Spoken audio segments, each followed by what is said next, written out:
Welcome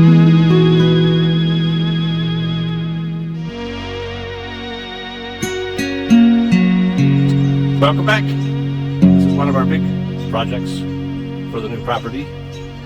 When we were looking to buy our next place, one of the things on our list to not get was a pool. We didn't want the maintenance, the expense, and so we didn't come and look at this property for months. But when we saw it was still available and we had looked at a lot of other places, we figured, well, what's the harm? Welcome to our cesspool. This has been a big project for us. I'm gonna guess that we've already spent about 100 hours just trying to make this not be terrible. When we bought the property 2 years ago, it was full most of the way with a liquid substance. It was extremely smelly. There was scum on the top. There was sludge at the bottom. And we have been working on cleaning it out, pumping it out, refilling it, pumping it, filling it, trying to get all the nasty stuff out. There must have been at least a dozen corpses, small rodents and frogs that we pulled out of here in different stages of decomposition. And well, it's at a point where we have to figure out what to do with it. It is mostly empty, and it mostly doesn't smell anymore. But it's not a place we want to come. So, looked into getting a new liner put in. Just the liner itself is a few $1,000s, probably a couple $1,000s to have somebody install it, because I'm not going to do that myself. But there's other work that would need to be done before you could do that, and my guess is there'd be work on mechanicals or other types of the underground pipes that are involved in this. I've never had a pool before, and we never wanted a pool, but it came with the property. We love the property, and this is like our least favorite part. There is an idea in place here. The liner was in terrible shape. It was pulling away from the walls. It was tearing. It was unusable. And so I started the process of removing it.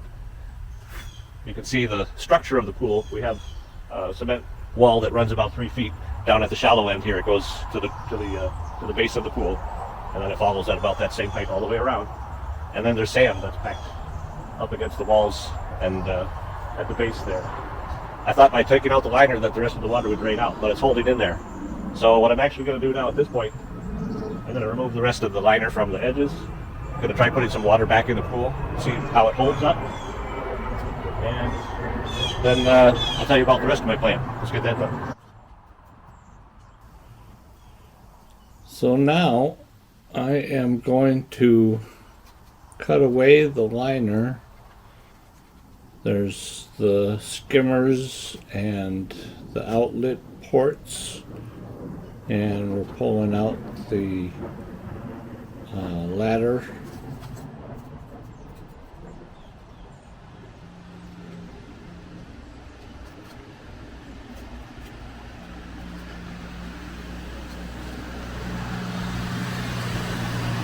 Pulling away the remaining liner from the edges of the cement.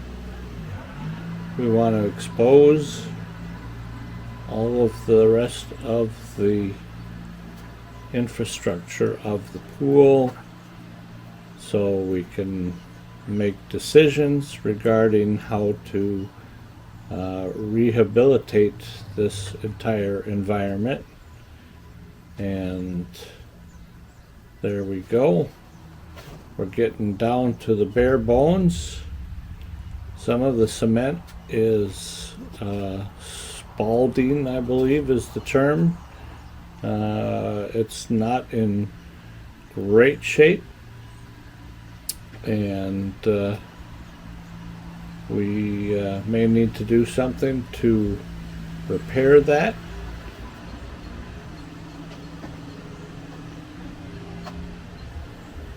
It could be a really good surface for some type of a mural, just as a basic concept, putting down something along the lines of Monet's water lily painting series could be very nice, but the cement surface itself will need to be stabilized enough that that would be something that could remain for a number of years. In any case, we've got the rest of the liner removed here, and we're pulling it away. We'll save what we can from the liner. It's potentially still useful as a drop cloth or a tarp type of material. Some of it's still in reasonably good condition.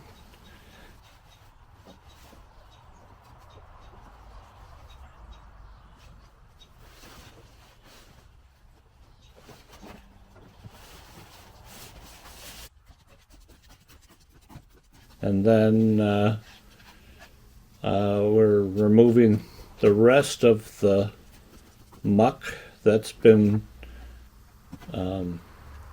dragged out of the deep end there. Lots of leaves.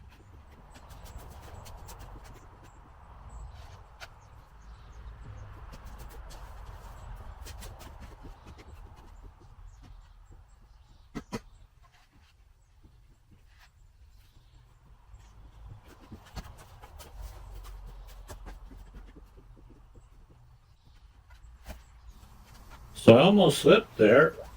That lining material gets really slippery once you've got any kind of water on it, or if your footwear is wet. So I'm just very carefully starting to excavate the remaining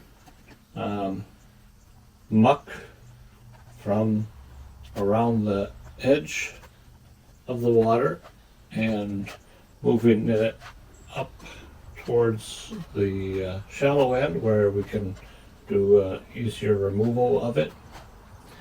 And there's still some work that needs to be done in the water, but right now I'm really just focused on doing the bulk of the work and not the fine tuning, which could take quite a while from here on out. I'll be adding more of the good bacteria that helps to clean the sludge and the green algae that's in the water.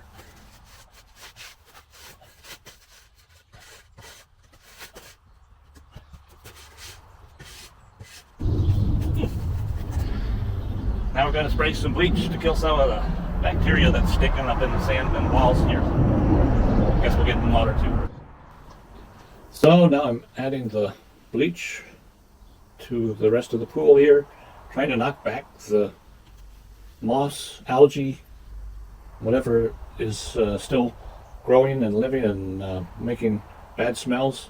A frog just abandoned the side of the sand and went for the water there, and I'm doing a little spray over everything here. We've got to get as much of the pool area saturated as we can to try to eliminate all sources of the original smell that's been haunting us for years now. There's no way that we can get it into the shape we would like it to be this year.